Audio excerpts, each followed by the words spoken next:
যে বোনকে একসময় সবাই সন্দেহ করেছিল সেই উজিই কি এখন নিশামিত্রের সাম্রাজ্য ধ্বংস করবে?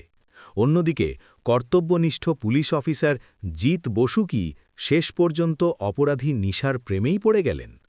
কেন উজি হুট করে ব্যানার্জি বাড়ি ছেড়ে নিশার বাংলোয় আশ্রয় নিল? জানতে হলে ভিডিওটি শেষ পর্যন্ত দেখুন। গল্পে শুরুতেই দেখা যায় কিছুতেই আর উজিকে নিজের বাড়িতে নিয়ে যেতে চায় না শোভা দেবী। শোভা তখন বলে, অনেক হয়েছে, এই মেয়েটাকে আমি আর ভরসার বিশ্বাস কোনোটাই করে উঠতে পারছি না। অনেক হয়েছে, তাই ঋষি, তুই এবারে আমাদের সাথে বাড়ি চল। কিন্তু উজি সবটা শুনে নেয়। তাই উজি ঠিক করে যেভাবেই হোক ঋষি পৌঁছনোর আগেই উজি বাড়িতে পৌঁছে সমস্ত জামাকাপড় গুছিয়ে বেরিয়ে যাবে ব্যানার্জি বাড়ি থেকে। এরপর যথারীতি উজি চলে এসেছে বাড়িতে, আর এসেই ব্যাগপত্র গোছাতে শুরু করে দেয়। ঠিক সেই মুহূর্তেই খেয়া বলে, বৌদি ভাই, তুমি এটা কি করছো? তুমি ব্যাগ গোছাচ্ছ কেন? তখনই উজি বলে, আমি আর এখানে থাকতে চাই না খেয়া, অনেক হয়েছে, আমি আর এখানে থাকব না। বারবার করে এই একটা কথাই বলতে থাকে উজি। কিন্তু খেয়া তখন বলে, যেটা হয়েছে সেটা পুরোটাই একটা অ্যাক্সিডেন্ট। এইভাবে তুমি চলে যাবে বৌদি ভাই, সেটা কখনো হয় না। অন্তত দাদাভাইকে আগে ফিরে আসতে দাও। কিন্তু উজি খুব ভালো মতন জানে, একবার যদি ঋষি ব্যানার্জি বাড়িতে ফিরে আসে তাহলে উজির বেরোনোটা অনেক বেশি কঠিন হয়ে যাবে। তাই উজি ঠিক করে তাড়াতাড়ি করে বেরিয়ে যাবে জিনিসপত্র সবকিছু গুছিয়ে নিয়ে। বেরোতে যাচ্ছিল তখনই খেয়া বারবার করে আটকে দেয়। এরপরই ঐশী এসে বলে, কেন এত আটকাচ্ছিস? এত বৌদিভক্ত হয়েছিস কেন রে? ও না এখন বুঝে গেছে যে ওকে আমরা সন্দেহ করি, আর মাও ওকে সন্দেহ করে, তাই ও আগে থেকেই বাড়ি থেকে বেরিয়ে যাচ্ছে। ওকে আটকাস না, ওকে যেতে দে। খেয়া তখন বলে, তুই চুপ করবি কেন? এ সমস্ত আওফাও কথা বলছিস কেন? বৌদি ভাই, তুমি যেও না, তুমি এইভাবে গেলে আমাদের খুব খারাপ লাগবে। কিন্তু উজি তখন বলে, আমি ফিরে আসব খেয়া, আগে আমি নিজের পায়ে দাগাই, প্রমাণ করে দিই যে আমার সাথে দিদির কোনো রকমের কোনো যোগাযোগ নেই। আমি দিদির কোনো কাজেই সাথে নেই, তাহলেই সবাই সত্যটা বুঝতে পারবে। তার আগে আমি কাউকেই বোঝাতে পারবো না যে এসব চক্রান্তের পিছনে আমি কোনোভাবেই জড়িত নই। এরপরেই উজি বাড়ি থেকে বেরিয়ে যাচ্ছে। ঠিক সেই মুহূর্তেই চলে এসেছিল ঋষি। কিন্তু ঋষি এসে কোনোভাবেই আর উজিকে দেখতে পায় না। তখনই খেয়া বলে, দাদা ভাই, তুই আরেকটু আগে আসতে পারলি না? সবটা শেষ হতে যাচ্ছে। বৌদি ভাই সব জামাকাপড় গুছিয়ে নিয়ে বাড়ি ছেড়ে বেরিয়ে গেছে। আর এটা শোনার পরে ঋষি বলে, কেন?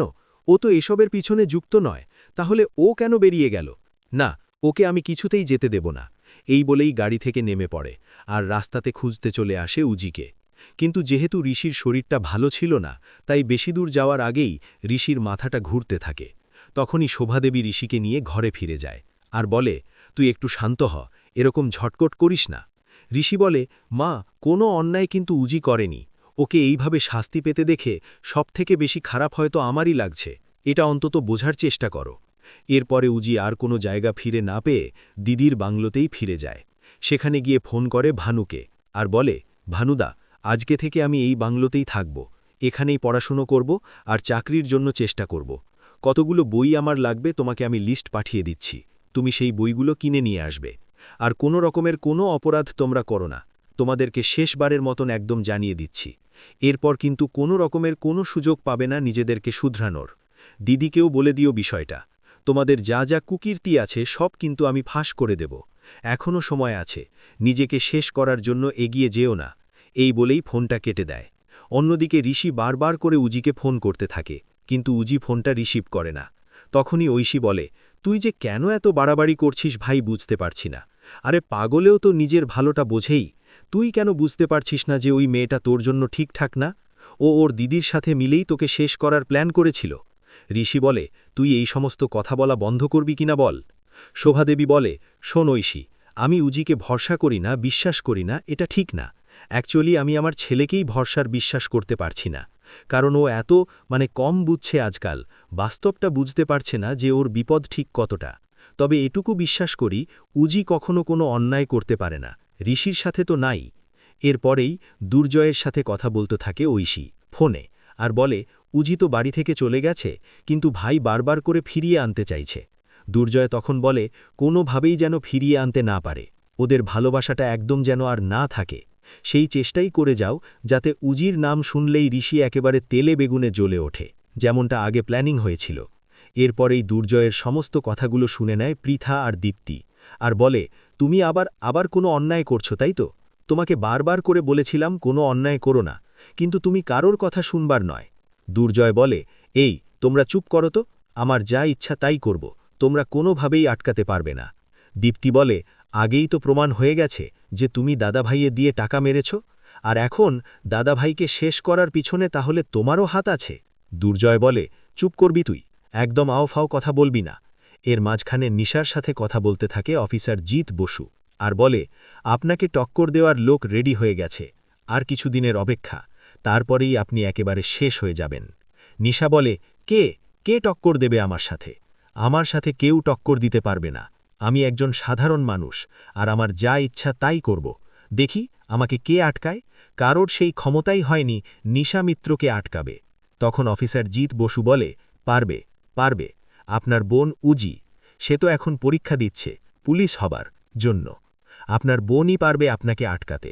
তখনই নিশা বলে, এই শুনুন, আমাকে আটকাতে কেউই পারবে না।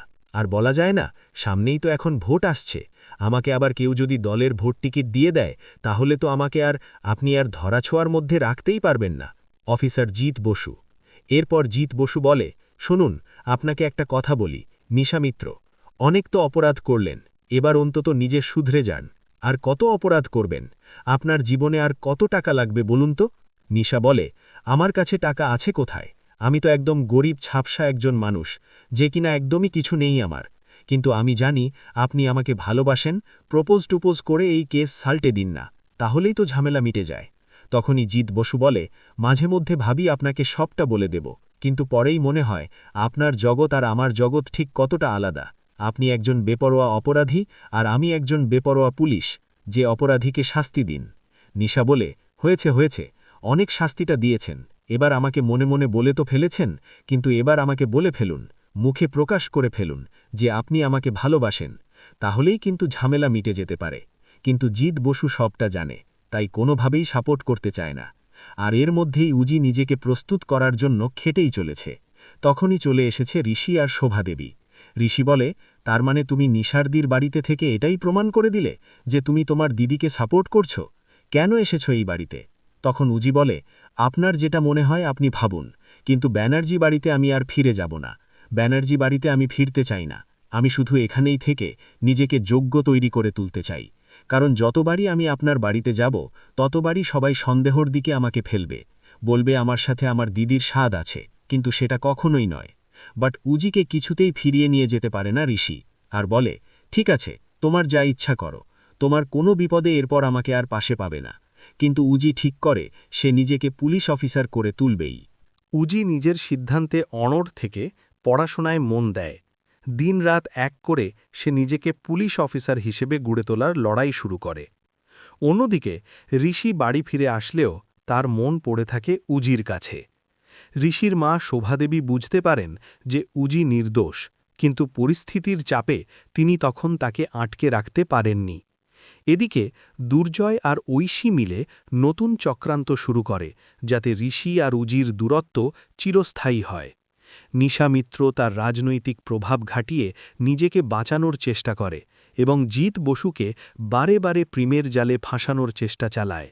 কিন্তু জিত বসু একজন কর্তব্যপরায়ণ অফিসার হওয়ায় সে নিশার সমস্ত চাল ধরে ফেলে এবং তলে তলে উজিকে সাহায্য করতে থাকে, যাতে উজি দ্রুত পুলিশ ট্রেনিং শেষ করে নিশার অপরাধ সাম্রাজ্য গুড়িয়ে দিতে পারে। উজি কঠোর পরিশ্রমের মাধ্যমে পুলিশ পরীক্ষায় উত্তীর্ণ হয় এবং ট্রেনিংয়ে চলে যায়। সেখানে সে সেরা ক্যাডেট হিসেবে নিজেকে প্রমাণ করে। ট্রেনিং শেষ করে উজি যখন অফিসার হিসেবে ফিরে আসে, তখন তার প্রথম অ্যাসাইনমেন্ট হয় নিজের দিদি নিশা মিত্রকে গ্রেপ্তার করা। এদিকে ঋষি জানতে পারে যে দুর্জয় আর ঐশী মিলে তাকে ভুল বুঝিয়েছিল এবং উজিকে বাড়ি থেকে তাড়ানোর পিছনে তাদের বড় হাত ছিল। ঋষি নিজের ভুল বুঝতে পেরে উজির কাছে ক্ষমা চাইতে যায়, কিন্তু উজি তখন নিজের কর্তব্যে অবিচল। সে জানায় যে এখন তার প্রধান লক্ষ্য অপরাধ দমন করা। প্রেমের চেয়েও তার কাছে দেশ ও আইন বড়। ঋষি উজির এই নতুন রূপ দেখে অবাক হয়ে যায় এবং মনে মনে তাকে শ্রদ্ধা করতে শুরু করে। নিশামিত্র যখন বুঝতে পারে তার নিজের বোনই এখন তার প্রধান শত্রু, তখন সে উজিকে প্রাণে মারার পরিকল্পনা করে। কিন্তু জিত বসু সঠিক সময়ে পৌঁছে উজিকে রক্ষা করে এবং সেই অভিযানে জিত বসু গুরুতর আহত হয়। হাসপাতালে শুয়ে জিৎ বসু অবশেষে নিশার সামনে স্বীকার করে যে সে নিশাকে ভালোবেসে ফেলেছিল, কিন্তু একজন অপরাধীকে প্রশ্রয় দেওয়া তার নীতির বাইরে। নিশার মনেও এক মুহূর্তের জন্য অনুশোচনা জাগে, কিন্তু তার অহংকার তাকে থামতে দেয় না। শেষ পর্যন্ত উজি নিজের হাতে নিশা মিত্রকে হাতকড়া পড়ায় এবং ব্যানার্জি বাড়িতে ফিরে এসে প্রমাণ করে দেয় যে সে নির্দোষ ছিল।